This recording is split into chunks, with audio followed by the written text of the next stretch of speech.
Now, I have been given a brief to deliver 3 lectures starting today, over 3 days.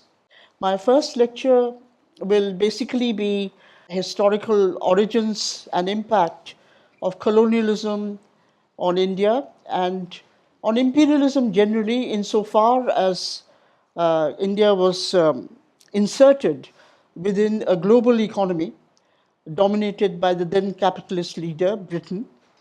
The second lecture I propose to deal mainly with the period of independence and attempt to follow an autonomous development trajectory for 40 years after independence. And in the last lecture, partly also in the second lecture, I will then discuss the reversal of the policies followed for 40 years with the inception of neoliberal economic reforms. And in the last lecture, I would go into some detail about the impact of neoliberal economic reforms, particularly on the working masses and in relation to the question of poverty, about which much is being claimed by the government nowadays. But today, my focus will generally be on the historical period of India's subjugation to Britain. Now, in my jointly authored books with Prabhat, A Theory of Imperialism, which was published in 2016, and in Capital and Imperialism, published in 2021, we have drawn attention as an important part of the explanation of why a handful of West European maritime countries embarked on violent external expansionism. As an explanation of this, we have drawn attention to the historically very poor resource base in Europe, particularly their extreme poverty in relation to the primary sector. Now, you might find this surprising because generally we tend to think of Western Europeans as being rich and our countries as being poor. Exactly the opposite is the case. The Western Europeans were extremely poorly endowed with resources. Particularly, the primary sector is what we focus on, and the primary sector, of course, is crucial for providing populations anywhere in the world with food, with fuel, with raw materials for manufacture, and with energy for cultivation and for transport. We stressed a basic material reality that was true in the past and remains true to this day. The climatic constraints in the global north limited in the past and continues to limit today its agricultural output very severely to a very small range of crops producible only in one season of the year. That is in the northern hemisphere, the warm season extending from May to September, October. Whereas in our lands, and this is a reality which no economics textbook talks about, in the warm lands of the global south, we can produce a very large range of crops because we have at least 2 cropping seasons in a given year. And in more favored regions where water is available, the same plot of land can be cropped 3 times in the year, compared to only once in North America and in Western Europe. These crops include not only the crops produced in the north that we can produce, but additionally, of course, a very large range of tropical crops that could never be produced at all in the global north. That is, the supply from domestic sources of these crops for the northern countries was in the past and remains today zero at any price. And no economics textbook will tell you this basic material reality. I will come a little later to Ricardo's theory of international trade, which again ignores this basic reality, in fact, assumes it away. In short, what we argued is that unlike any other sector of production, the primary sector, for the primary sector, import dependence became mandatory for northern populations, which wished to escape the trap of low and monotonous consumption imposed by their own very limited domestic production capacity. Since import substitution for tropical goods was impossible, they initiated a frenetic competition amongst themselves for accessing these goods that they could never produce from better endowed societies in the global south. Fuel for plowing and transport was also provided mainly by agriculture in the form of feed grains of animals right up to the mid 19th century. Fossil fuels really did not become, started to be used in the 1830s and really did not become important until the 1850s. The fossil fuels themselves, considered as a primary resource, are available to northern countries within their own territorial limits. At present, only to the extent of 11% of total known global supplies. Now, 11% is very small, whereas the commercial use of energy by the industrial north amounts to 40% of global supplies, but their own endowment is hardly 11%. In recent years, we have seen both abortive external aggression for oil and a return to agriculture as a source of biofuels because the aggression has failed to ensure supplies to the global north. Not only were northern countries heavily dependent historically on imports of primary products, including food, and incidentally, not just raw materials, but foodstuffs formed the largest share of their imports, right up to long after the Industrial Revolution. So there's a wrong idea that it was mainly raw materials they needed from the global south. Not at all. Foodstuffs were proportionately higher than raw materials, and they continue to be very high today in physical terms, not in value terms necessarily, because they don't pay us enough for what we export. Today's advanced industrial countries continue to be, if anything, even more import dependent for primary product import and energy import on the global south than in the past. So, this is not something, what we are talking about is not something which is over and done with. It is even more important for them today. For one thing, in the past, our economies were protected to a certain extent by the fact that it took at least 3 weeks, even after the opening of the Suez Canal, for goods to be transported, say, from India to Britain. With the cheapening of air freight, in a matter of 15 to 16 hours, fresh produce can be lifted from Bangladesh, from Sri Lanka, from India to New York and Los Angeles, and of course, in an even shorter time to Britain and to Western Europe. And you think of the warm countries of Africa, sub-Saharan Africa. They are vertically below, if you look at the map, Europe. So it's a matter of just 5 or 6 hours in which fresh produce can be transported. So that protection of long distance and times has gone. Now the global north demands not only the produce it demanded in the past, but additionally fresh produce.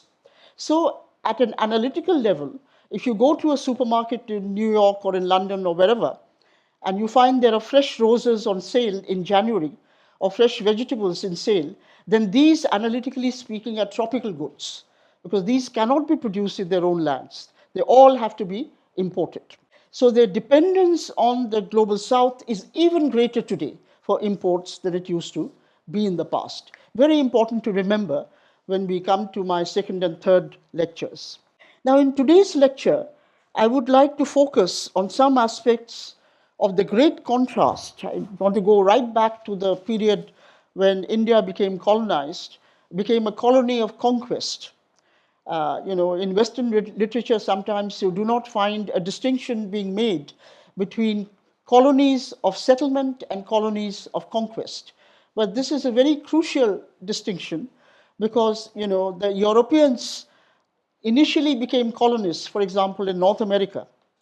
But North America, a country of continental proportions, is something where they settled in large numbers after, of course, virtually exterminating the local populations and driving their remnants into reservations. They took over all the land resources.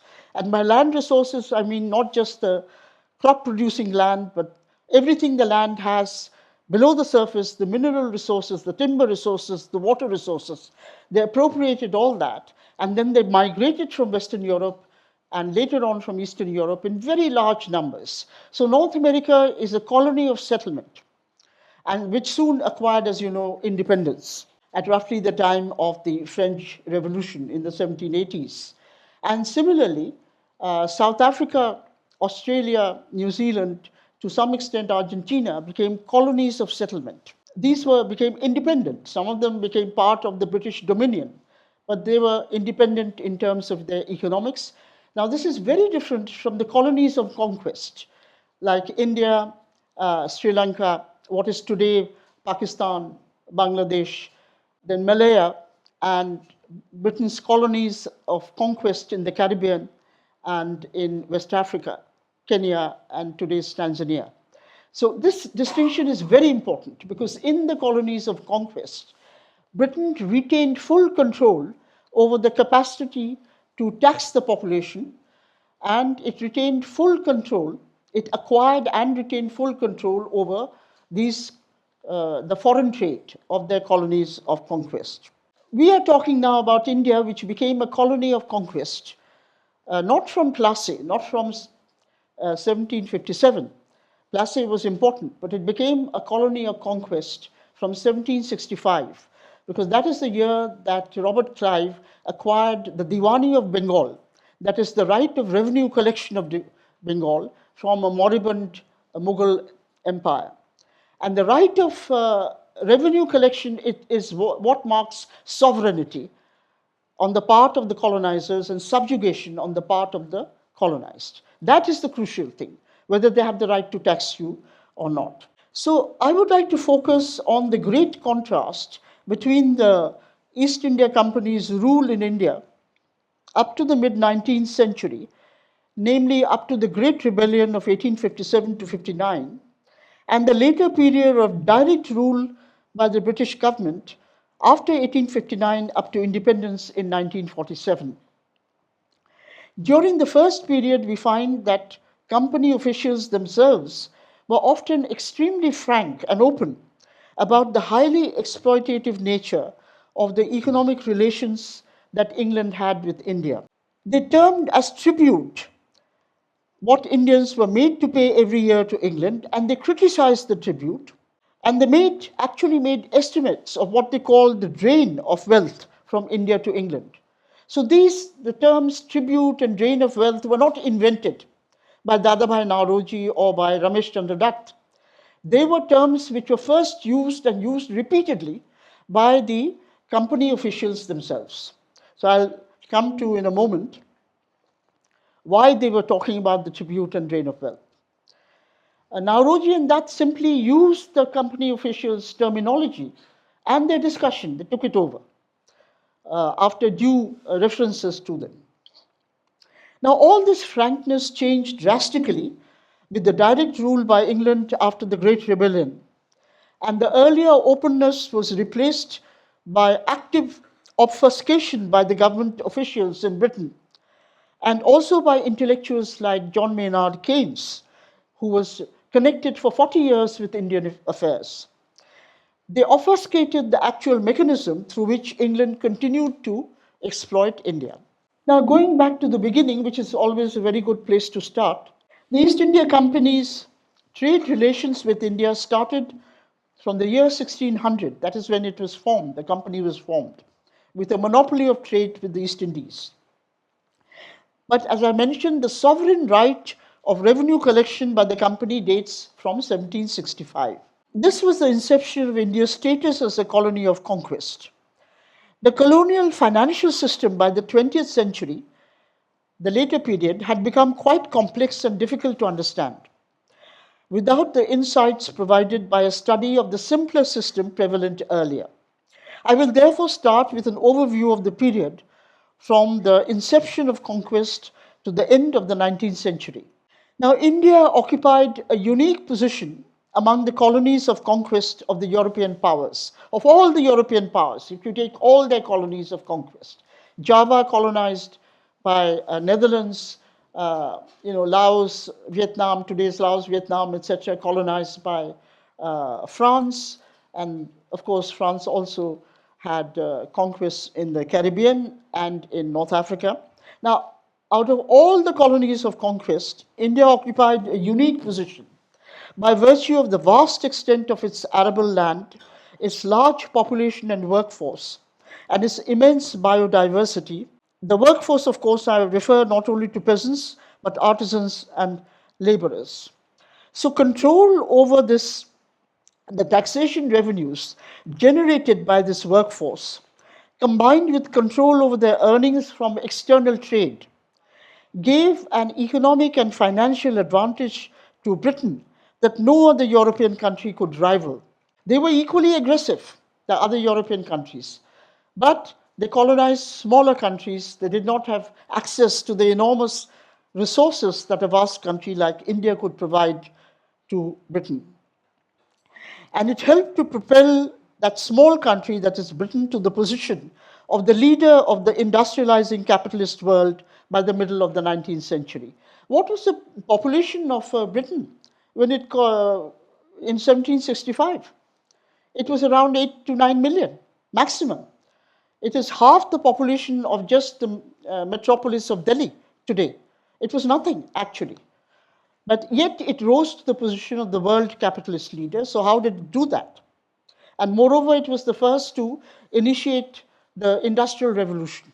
Not any other country, not Spain, not Portugal, which had acquired its colonies much earlier, but it was Britain which pioneered the Industrial Revolution.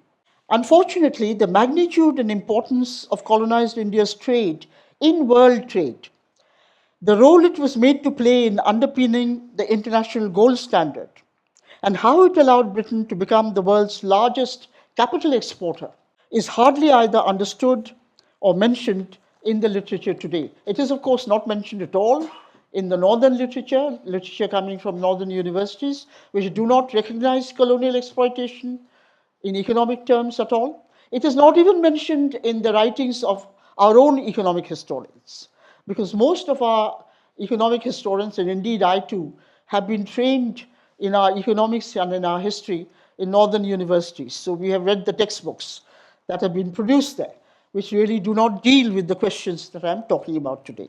Now, the focus as regards global trade is usually on the trade and investment relations between the metropolitan countries alone, neglecting the centrality of colonial trade in the pattern of metropolitan trade itself. You actually cannot understand north-north trade without understanding and integrating north-south trade historically into the north-north trade. Underlying this is a theoretical failure to recognize, as I've said, that metropolitan countries lack the ability to ever produce, owing to climatic reasons, a very large range of goods producible only in tropical lands, and therefore became increasingly dependent entirely on imports of large volumes of foodstuffs and raw materials for not only improving and diversifying the very poor initial consumption basket inherited from the medieval period, but also for undertaking industrial revolution.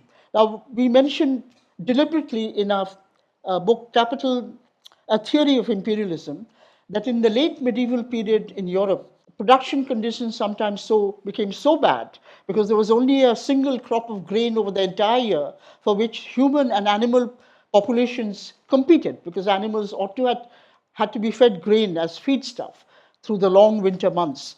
And when the harvest failed in successive years, you have records in the European chronicles of community cannibalism, okay, where people were reduced to such dire straits when there was no food, harvest failed year after year, that they were obliged actually to engage in cannibalism. They would go to church, they would pray for forgiveness, but then in order to stay alive, they would actually engage in this. I am saying community as opposed to some kind of pathological individual. You know, you do have individuals who are pathologically mad who even in modern days do this. Now, this is something you find only in one history book, that is Slicker van Barth's Agrarian History of Western Europe from AD 1500 to 1850.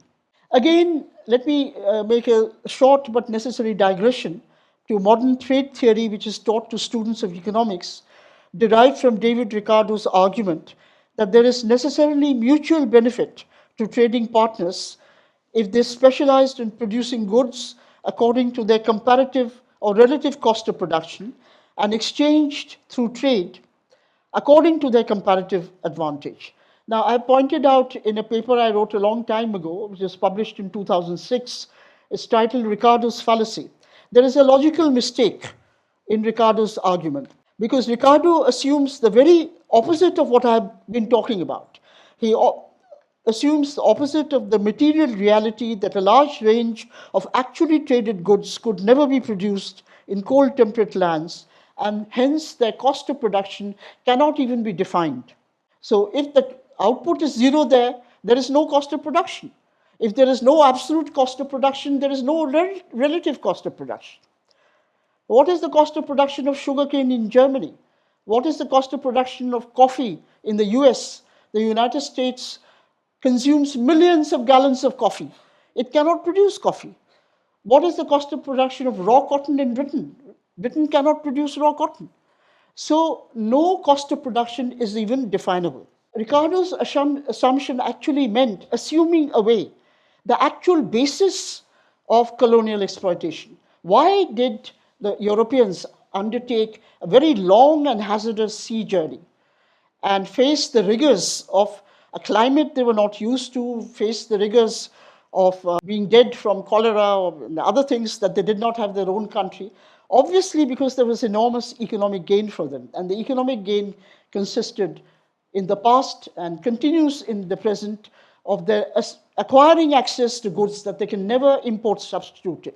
So Ricardo's famous example of Portugal and England is two country, two good model, production of cotton cloth and wine in Britain and in Portugal.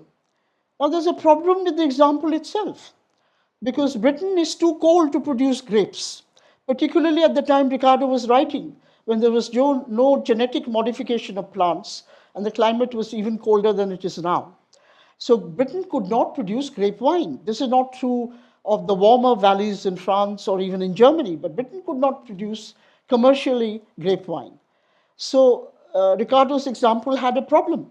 One of the goods could not be produced at all. So what cost of production? Does not exist. And the grapes are, a warm temperate crop. They can be grown in warm temperate climates.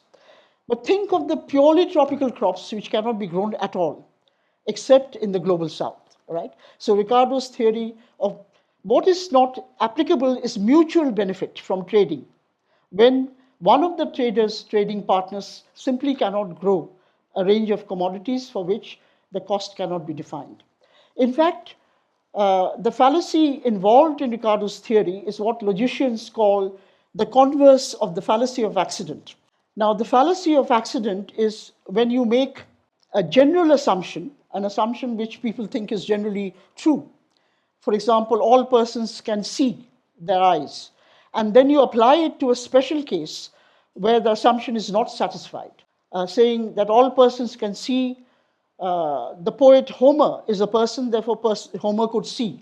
Actually, the poet Homer was blind. So if you apply it to Homer, the theory, the inference is not true.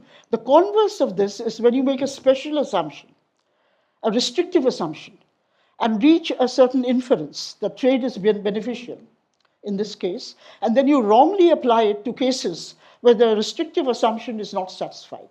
So here Ricardo is assuming that both countries can produce both goods. In fact, he assumed all countries can produce all goods implicitly, drew the inference that trade according to comparative advantage is necessarily beneficial for both countries.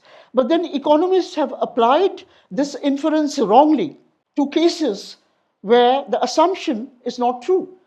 They have applied it to colonial trade as well. Okay? So this is a fallacy in Ricardo's theory. And by the way, it is not as though I'm the only person who has spotted the fallacy. Paul Samuelson spotted the fallacy, but what did he do? What he did was to quietly change Ricardo's example in his textbook. And he also has an article called Market Mechanisms and Maximization. You will find it in the collected works of Paul A. Samuelson. Market Mechanisms and Maximization, in which he applies linear programming analysis to Ricardo. He's specifically talking about Ricardo. And you can see why linear transformation is applicable, because in his theory there's a transformation, linear transformation frontier between cloth and wine. So in the example also, he says Ricardo's example, but he changes Ricardo's example. He puts cloth along one axis, and instead of wine, he puts food along the other axis. Quietly, he doesn't tell you that Ricardo had a different example. He doesn't tell you that he's changing the. And if an academic is presumptuous enough to change Ricardo's example, surely he should be honest enough to level with you, to level with the reader, to tell you why he's changing the example. But he does it quietly and clandestinely because he knows there's a problem.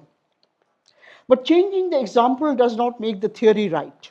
You can always find a particular example which fits your theory. Okay? But that does not make the theory correct or get rid of the fallacy. All right? Because we can always find a particular example where Ricardo's assumption, both countries produce both goods, is true. But it still is a restrictive example which cannot be applied to global trade. So finding a particular example does not put it right. So, what I'm trying to say is that you have to have a very critical attitude to your textbooks. Unfortunately, since we in the global south tend to be generally intellectually servile, and I'm using very strong terms here, because I think we are intellectually servile. Look at the way we keep talking about world class, world class. Now, having a world class institution in India is okay. Maybe if you're talking about technology or science. But world class in the humanities is not okay. Because in the humanities, the literature is not world class. It is not first class. 80% of it is very inferior. It is intellectually dishonest. Okay? So we should stop talking about world class, building world class institutions, but say rather that we will be the institution which will be considered world class by other countries in the world. You have to change your entire mindset in this regard. All right, I think I've spent enough time on Ricardo. And the moment I start talking about Ricardo, people say, oh no, because I have a critique not only of Ricardo on trade, but also Ricardo on rent, which I don't want to go into here, because Ricardo also had an incorrect theory of rent, which I've talked about in my preface to volume 1. In the two-volume series, the two-volume book I published some time ago, Left Word Books, The Agrarian Question in Marx and His Successors. So the introduction to the first volume has my critique of Ricardo's theory of rent, which is completely different from Adam Smith's theory or Marx's theory of rent. And again, Marx's theory and Adam Smith's theory have been cut out of textbooks completely. And students are only taught Ricardo's theory of rent, which actually is not a theory of rent at all. It's a theory of surplus profit. Anyway, let me not get into that now. Getting back to colonized India, the terms tribute and drain from India to Britain were freely and interchangeably used by company officials themselves to describe the colony-metropolis relationship. Who were these officials? One was John Shore, writing in the 1780s, very early on, who made a rough estimate of the gross domestic product of Bengal province. He placed it very close to the GDP of Britain at that time, in 1770. And he also criticized the tribute that the company extracted from Indians. He called it the tribute, that is, the taxes that the company extracted. What exactly was the tribute? That the taxes that the company extracted, a large proportion of that was spent in England and was not spent within India. So that was a tribute that India was forced to pay. Then Robert Montgomery Martin wrote in the 1830s. Now, Robert Montgomery Martin was actually deputed by the company to summarize a very extensive study which had been earlier made. And he wrote voluminously and critically on the state of the company's Indian possessions, how the company was exploiting Indians, and he made an estimate of the drain of wealth. And he deplored the drain of wealth, again said we are extracting tribute, and this tribute, which is spent in England, is a drain of wealth. It reduces the income of Indians. The third person who wrote about the drain of wealth and the tribute was George Wingate. He was an army man, Colonel, or was he Major? Major George Wingate, who was entrusted with establishing the Rayatwari system in Bombay. He also wrote a book on this. Now, these high company officials were addressing their own peers, not Indians. For I think it would be fair to say that educated Indians at that time, the late 18th century, very early 19th century, were less concerned with economic matters than they were with countering the cultural challenges posed by the impact of Christianity with its theoretical, if not practical, message of egalitarianism upon their hierarchical caste-based social system. And this impact was very strong in Bengal in particular, because that's where British rule started. It gave rise to the movement for reforming Hinduism, gave rise to the establishment of the Brahmo Samaj. So this was at a cultural level that people were reacting in India. After the Great Rebellion of 1857, the earlier frankness was replaced in the statements and writings of leading British economists and administrators, as I've said, by active obfuscation of the working of the financial mechanism of surplus extraction, which had become more complex after the Great Rebellion. Now, what exactly was the tribute? And why was direct conquest necessary, considered necessary? Why could they not continue to engage in normal trade? Why did they have to have first trade at gunpoint and then conquest, which they did not have vis-a-vis other countries? Now, the point is that East India Company, as well as the Dutch East India Company, incurred a constant outflow of silver to pay for its merchandise trade deficit with Asia, because they wanted goods from us. They wanted Asian goods they could not produce. But our populations, whether in India or China or other Asian populations, had no real demand for northern goods. We could produce everything that we wanted. So, for example, I give the quote from the Chinese emperor. It's a very nice thing that the Chinese emperor wrote to King George III in a letter when George III had actually sent an envoy to ask for trade concessions from the Chinese. But I don't think I can find it. It's always the problem that when you're looking for quotes, you can never find it when you want it. Anyway, if I find it later, I'll read it out to you. So these Western countries, all of them, France, Netherlands, Britain, etc., always had a trade deficit vis-a-vis Asia, as long as trade was normal trade, even though they tried their best to push down the prices at which they purchased from us. But the moment they conquered, the situation changed completely, because the sovereign right of tax collection meant now they could gather money from the local population by way of taxes and by way of operating monopolies, like in Britain operated the opium monopoly and the salt monopoly, which remained very important right into the 20th century. So then they could use the locally raised taxes to purchase the goods they wanted. And therefore, these goods became completely free from them. They created no external liability. Not only did the East India Company benefit because its own outlay in trade became zero. It did not have to advance a single penny to purchase the goods.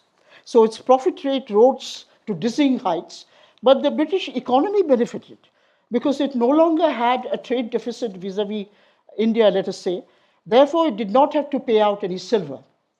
Silver continued to flow into Bengal even after 1765, and that has been wrongly interpreted by some of our own economic historians, but it continued to flow into Bengal for other purposes, for financing special periods of military expansion into northern India, because they used Bengal as a base, and then they went on to conquer northern India. Later on, of course, the Bombay Deccan and Madras, and then finally, the last of all was Punjab in 1848. And Kerala, of course, was not fully conquered. It was only Malabar, which was, because Travancore, Cochin remained autonomous. So the silver inflow after 1765, even when it was there, was for different purposes, and also to meet the Britain's trade deficit vis-a-vis China, because it imported silk and porcelain and tea from China. But the Chinese wanted nothing from Britain. So it always had a trade deficit vis-a-vis China. Now, what it did in India, as you know, was to force Indians to grow opium. And then it used that opium and it purchased the opium out of the Indians' own tax payment.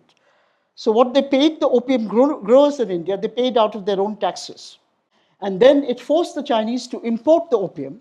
The Chinese had a legal ban on import of opium. It's a drug after all. They didn't want to turn their nation into a nation of drug addicts. So they used military force to open by force the ports of China in the 3 opium wars so that they could dump their opium grown in India on China. This was the pattern of triangular trade which was established even before the British Crown took over India. So the enormous benefit to Britain of this of conquest lay in the use of taxation revenues. But of course, I can't leave the subject without a brief mention of the immediate aftermath. Between 1765 and 1770, the company officials in Bengal seem to have gone completely mad with avarice because, this was a new experience for them. They were a trading company. To have the right of collecting taxes from the population was something completely new. So they increased the threefold, by 300%, the revenues they collected in Bengal compared to what the Nawab had been collecting. So between 1765 and 1770, revenue collections were trebled. Now, the Nawab was he was not, somebody who did not collect enough revenue. He collected enough revenue to leave the peasants with enough to survive on and to continue production. Now, imagine within 5 years, if the collection is trebled, it means that the seed corn was taken away, the consumption, rice consumption that the farmers had kept for themselves, that was taken away. So within 3 years, there was a massive famine in Bengal by 1769-70. This famine, again, discussion of it is completely suppressed in the literature. According to the company officials themselves, the board of directors of the company sent their officials on a tour of the Bengal districts. And they said that 1/3 of the population of Bengal had perished in the famine. And why did they not resist? Because it was so sudden.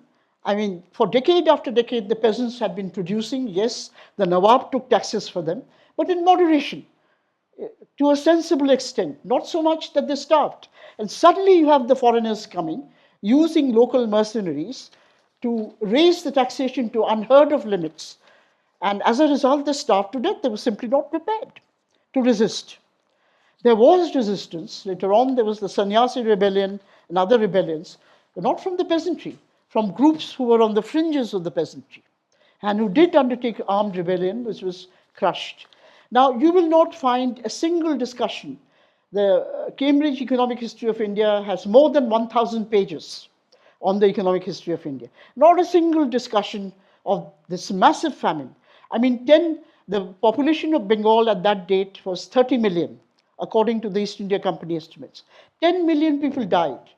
That is 1/3 of the population died in the famine. Not only is there no discussion by foreign authors, there is no discussion by Indian authors also. No proper discussion of the Bengal famine to this day, of this first famine. There were subsequent famines also, of course. But this very first famine, you find no proper discussion. Because as I've said, the sad thing is that we take our cues, as far as research is concerned, from which the foreigners write. We are completely subservient to this idea that whatever they write must be the Vedas and the Upanishads, you see. Whereas they have a very strong incentive to suppress what actually happened, and that is what they actually did. Now, from 1765 onwards, the company used more than half of the gross revenues to extend its rule, while at least a quarter of the gross revenues means gross, and if you deduct the cost of collection, then 1/3 of the net revenues, net of the cost of collection, was used to purchase export goods. So you had a completely costless inflow in Britain of an enormous range of food, that is rice, saltpeter, at that time manufactured goods, manufactured textiles, because Britain could not produce cotton textiles at that time in the 1760s, from up to the 1760s.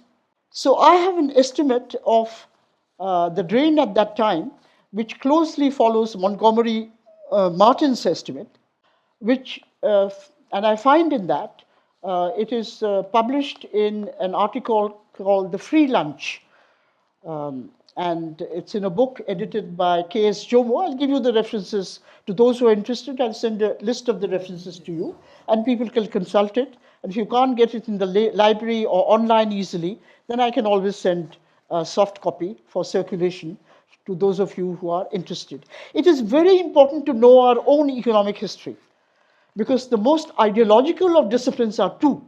One is economics, the other is history, where you get falsification of facts. If you add the two together, what you get? You get economic history, right? So you have a double dose of falsification of facts as well as theory. So it is very important, to look at what actually happened. So the reason that Cornwallis was sent from Britain to, and he made the permanent settlement of Bengal in 1792. Cornwallis lost the battle in the War of Independence in North America, and he came straight from North America to India. He was deputed to look at what was happening in Bengal by the East India Company officials, and he made a permanent settlement of the revenue. There's a lot of discussion what kind of settlement there should be. Permanent settlement meant that a certain amount was imposed on the zamindars of Bengal as tax, but it was fixed in perpetuity. It would never be raised in future. The reason behind the permanent settlement was because of the depopulation that Bengal had undergone. Cornwallis wrote in a minute to the court of directors of the East India Company, I quote, "I may safely assert that 1/3 of the company's territory in Hindustan is now a jungle inhabited only by wild beasts." There has been so much depopulation, whole villages were completely depopulated. There was 1/3 of the population was not there to cultivate at all. So to restore cultivation and therefore to restore revenue collection, he said it was necessary to assure the zamindars that you would have to pay a fixed amount which would never be raised in future. If you increase cultivation, you will get more money, but you can keep the extra money. You only have to pay this fixed amount to the company. That was the reason behind the permanent settlement. Do you have any discussion of that by Indian authors? No. Ranajit Guha wrote a book called A Rule of Property for Bengal, which was entirely on the permanent settlement of 1792. Not a word about the famine of 1769-70. It is entirely at the level of ideas. What was the ideas of Philip Francis? What were the ideas of Cornwallis? But the material basis for that, background to those ideas, why were they putting forward certain policies? And why were they debating? The fact that Bengal had a massive population deficit, that is not mentioned anywhere. I'm sorry to be criticizing, explicitly our own academics, but that is what students read. That is the only literature they have. And they form an idea in their minds which is actually very far from the truth. I think, let me go straight on to the system that the British Crown established after the Great Rebellion, when it took over from the company, took over the rule of India from the company. Now, it was certainly not going to give up the very lucrative company procedure, which meant that 1/3 of the net revenues which were being collected, and now it was not only Bengal, revenues were being collected from United Provinces, later Uttar Pradesh. Revenues were being collected after 1818 from the Bombay Deccan. After the Rayatwari settlement, revenues were being collected from Madras Presidency, also from the second decade of the 19th century onwards. So the whole revenue collection had grown trebled compared to the initial, and up to 1/3 of the net collections was still being used for purchasing export goods. But what the Crown did from 1859 onwards, when it took over, was that it put in place an extremely clever system. Earlier, the company was taking goods directly to British ports. And then, of course, the value of the goods was so huge that Britain, with its small population, which was at the end of the Napoleonic Wars, it was only 15 million, again, much less than the population of Delhi today in 1815. Britain could not possibly absorb the enormous volumes of goods, foodstuffs, and raw materials that was pouring into the country, which was completely tax financed and therefore free. So, what it did, it was kept a part of it, and the rest it re exported to North America and to the Caribbean islands in order to get the goods from the Caribbean. For example, Indian cloth was re exported to Caribbean islands to get coffee and cotton. It got the coffee and cotton free. Indian goods were re exported to North America to get food grains.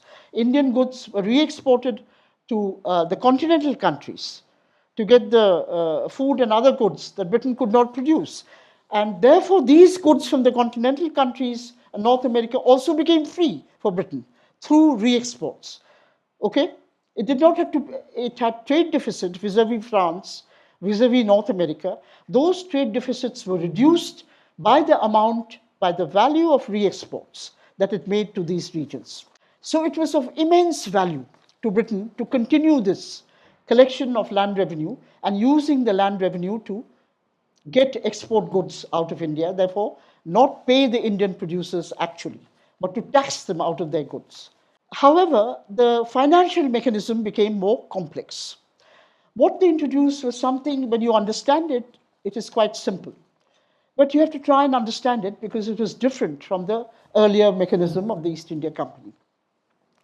Now an officer, now a minister of the British cabinet, who became the second most important minister after the foreign minister, second most important minister in Britain, was designated as the Secretary of State for India.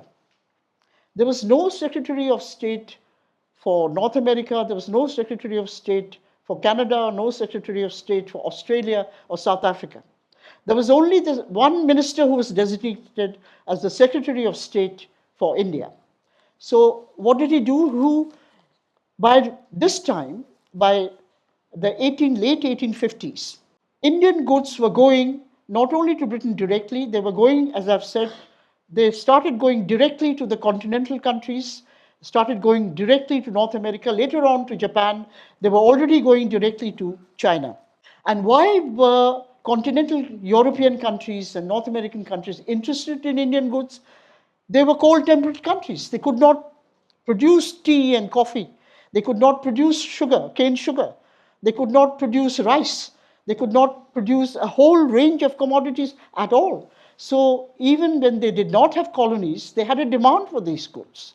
So they purchased these goods from those European countries which had tropical colonies, from Britain, from Netherlands, from France.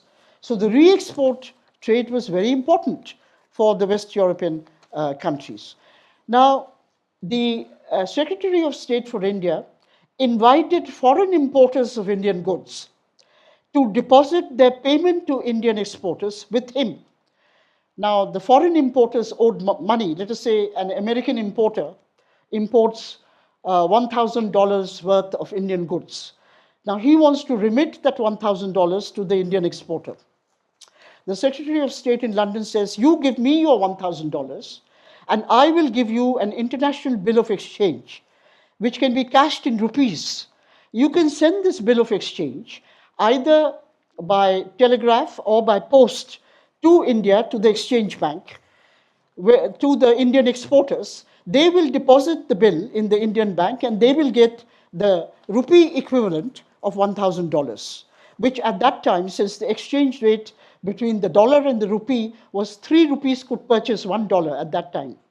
So $1,000 that the American importer was paying would translate into 3,000 rupees that the Indian importer would get from the bank. But where did this 3,000 rupees come out of? The Secretary of State for India had a legal claim on a certain portion of the Indian taxation revenues, of the budget revenues. that portion was marked off and called expenditure in England. Expenditure in England is a misnomer. It was expenditure by England because it was not necessarily expenditure in England itself. It was expenditure all over the world in payment by England for what it owed to other countries. So let us call it expenditure by England. He had a claim on 1/3 roughly. It varied. It varied between 1/3 to 40% of the entire budget revenues in India was earmarked for use by the Secretary of State in London. So the payment to the American importer of Indian goods, to the French importer, to the German importer, Scandinavian importers, Japanese importers, was via this bill of exchange. And it all came out of Indian taxation revenues. So ultimately, the exporters were not the producers. The actual producers were the peasants and the artisans. The exporters sourced their goods, they bought their goods from the peasants and the artisans, and they paid the peasants and the artisans out of the money. Let us say the $1,000 would be 3,000 Indian rupees.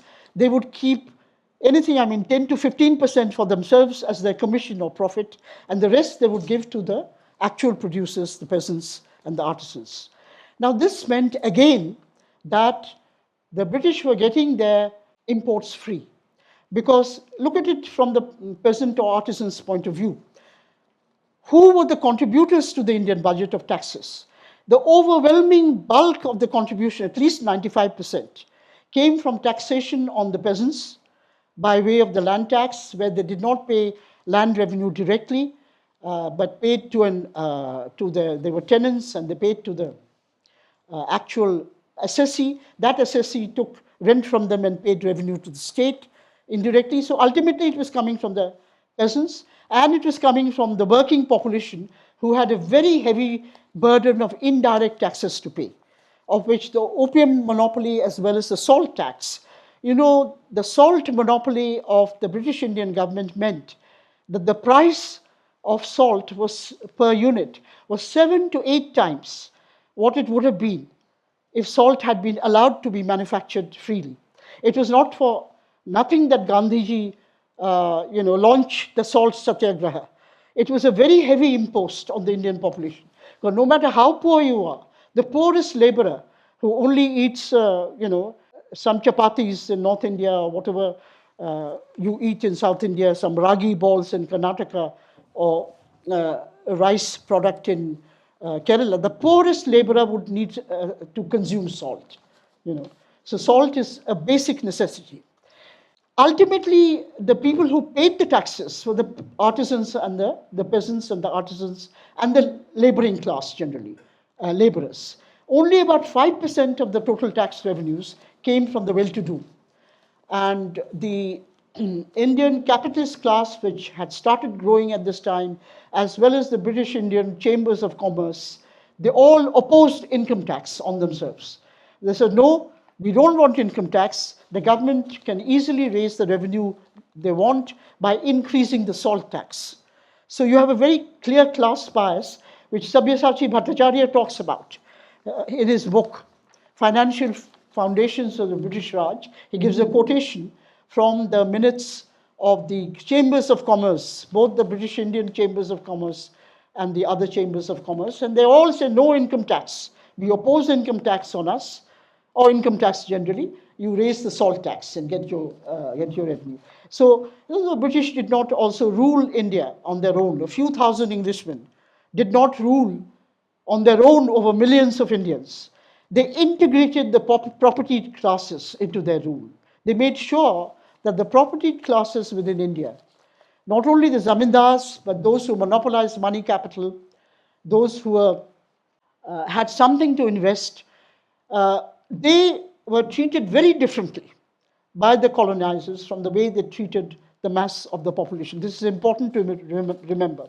What the Latin Americans call the comprador class was very important. And the Bengal zamindars are a very clear example of such a comprador class.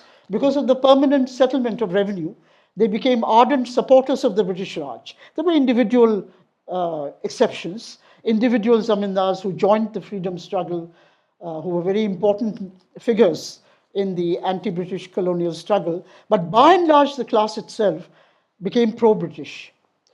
And that is a legacy which continues in the educational system of Bengal, I would say, to this day. Because by and large, even the modern Bengal intellectuals tend to be, on the whole, pro-British, even unconsciously so, if unconsciously so. It is very different from the classes which joined the Great Rebellion in North India, because they were the talukdars. They were the zamindars and talukdars of northern India who led the revolt, in which the peasantry, of course, provided the cannon fodder. Why were the talukdars and zamindars, why did they behave so differently from the zamindars of Bengal? It is because, under the settlement, land settlements, there was no permanent settlement in northern India. Every 30 years, the revenue would be increased. And if the talukdar could not manage to pay the enhanced revenue, his talukdari, his zamindari would be put up for auction. And anybody who had money capital, like well-to-do traders, moneylenders, and so on, could buy that zamindari or talukdari. So the hereditary principle was completely ignored by the British in the system. And large numbers of zamindars and talukdars were dispossessed of their hereditary possessions, landed estates, owing to British rule. And that is the reason why they participated and gave the leadership to the Great Rebellion of the late 1850s, whereas the Bengal zamindars were pro-British in that period. So ultimately, the system that the British put in place, this Bill of Exchange, this International Bill of Exchange, proved to be not only so clever, even our most highly educated people who have written on the financial system of colonial India, or who have written on the banking system of colonial India, have never really understood it or highlighted the system. And yet it was a very simple system. It was an international bill of exchange. It was called the Council Bill. It was called a Council Bill because it was issued, the full title of the Secretary of State for India was Secretary of State for India in Council. He had a council of advisors. So that was the full title. That is why the bill he issued was called the Council Bill. The second thing I want you to remember is that there is no discussion in our literature of the importance of India's trade as a fraction of global trade.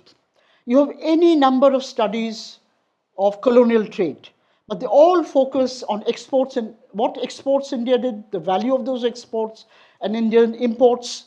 They do not even give you the trade balances, all right? But that you can easily work out. If they give you the exports and the imports, subtract one from the other, you can get the merchandise trade balance. But in no single reading that I have read, and I've read very extensively, is there any mention of, all that I'm saying, somebody could shrug off and say, as in fact David Harvey did in his rejoinder to us, he said, well, India was hardly very important in global trade, without knowing anything about the subject. India was extremely important in terms of global trade, because at least from the 1880s right up to 1929, for a period of 50 years for which we have international trade data, India had the second largest merchandise export surplus in the world. The largest was the US, and India's was the second largest. India was a long way behind the US quantitatively. Now, these data we can get from United Nations online material on international trade flows, which was put online with the date, its date is 1962, okay? And it covers the period from 1900 to 1960. I have not seen a reference to this material anywhere in the literature of our economic historians. It's a very rich source because it gives you the country-wise data of exports and imports of every country in the world which had a statistical system between 1900 and 1960. So from this we can work out what India's merchandise trade surplus was, trade balance was rather, but it was always a trade surplus. Except for 2 or 3 years, India never had a trade deficit vis-a-vis the world. It was remarkable. And it was the second largest after the US trade surplus. It was ahead of Argentina. Argentina was just behind India. Okay? So India's trade was not unimportant, but the way it has not been talked about, it has not been written about at all. The people, even if you say that Britain took India's export surplus earnings, people say, well, it couldn't have been very important. On the contrary, without appropriating India's earnings, and remember, India's earnings became this large because India was exporting not only to Britain but to the whole world. And the entire cold temperate world, which was developing and industrializing at that time, in North America, that is the US, Canada, Japan, as well as the dominions which were developing and industrializing, which were getting richer because they were not colonies of conquest. They all had a demand for tropical commodities. Okay? And India's was the largest, followed by countries like Malaya. Malaya had enormous rubber export surplus earnings, but for a much briefer period that India did, for something like 20 to 30 years in the 20th century. Similarly, you had export surge from Kenya or Tanzania, present-day Kenya or Tanzania, but for short periods of time. But in the case of India, this lasted for almost 200 years. So that is why it provided a solid base for the rise to imperial dominance of Britain, which became the world capitalist leader. Until the Great Depression struck from 1929, when, of course, India's export surplus earnings collapsed, along with the collapse of the earnings of other developing countries, other countries of the global south, which are now ex-colonial countries. And when India's export surplus earnings collapsed, the main prop of Britain's balance of payments, sound balance of payments situation, was removed, because India had been the main prop. Now, owing to the enormous amounts that it appropriated from India, and the only study that we get from a northern university, which is a very valuable study, is by S.B. Saul. It's called Studies in British Overseas Trade. It is the only study which looks at what kind of surpluses and deficits Britain had vis-a-vis other countries. And this found, but however, Saul does not give you time series. Okay, now I have looked at the time series from the statistical abstracts of British India for the entire period for more than a century, from the 1830s right up to independence. So that is the basis for the figures that I have been writing, the time series that I have been giving in my various publications. And also some of it has been given in our joint books on imperialism. The more than 100 years of statistical data.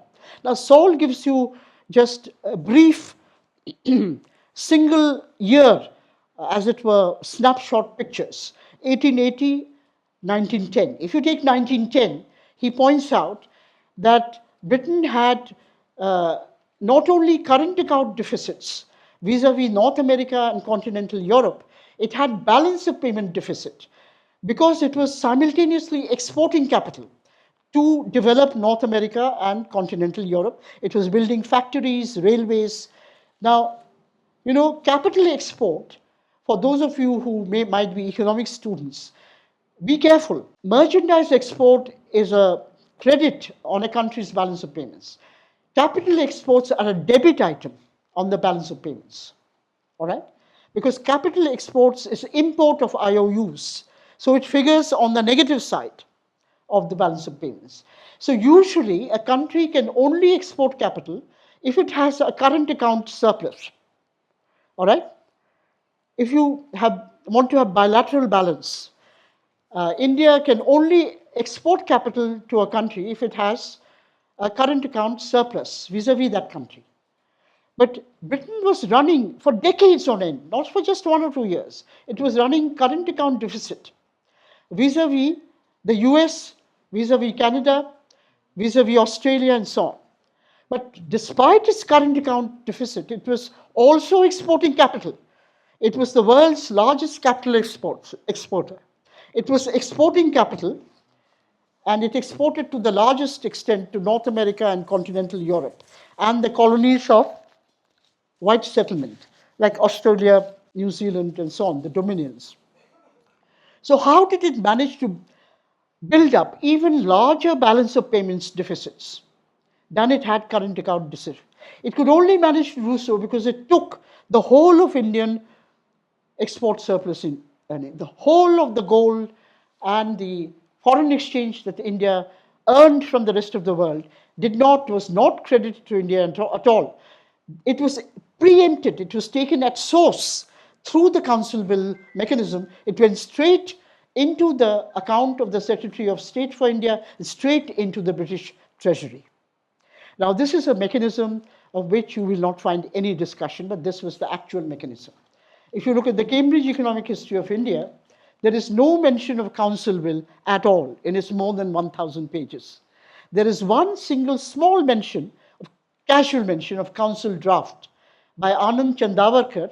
He has written the chapter on finance, and he was at that time serving in the International Monetary Fund.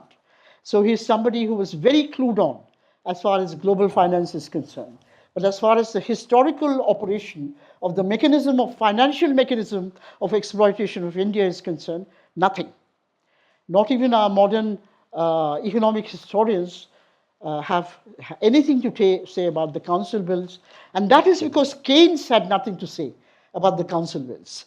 I will wind up in 2 minutes. Keynes had a very long association with India. The first job he ever had was at the India office in London.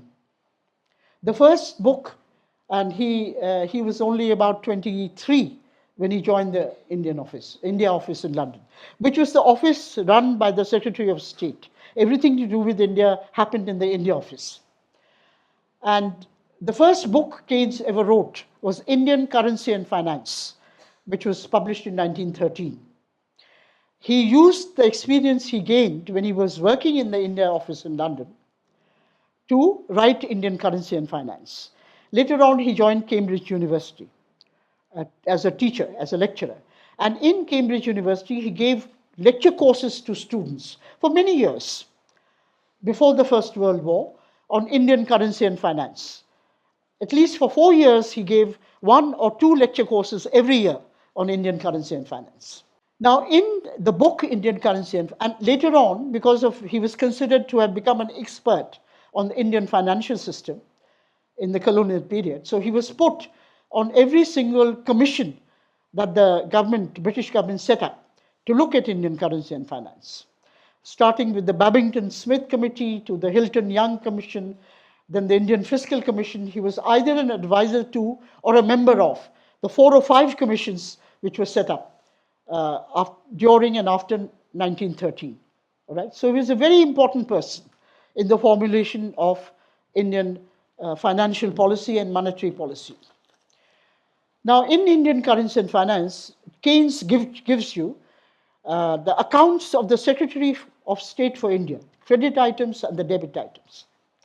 On the credit side, the debit items are all the expenditures incurred by England out of Indian revenues.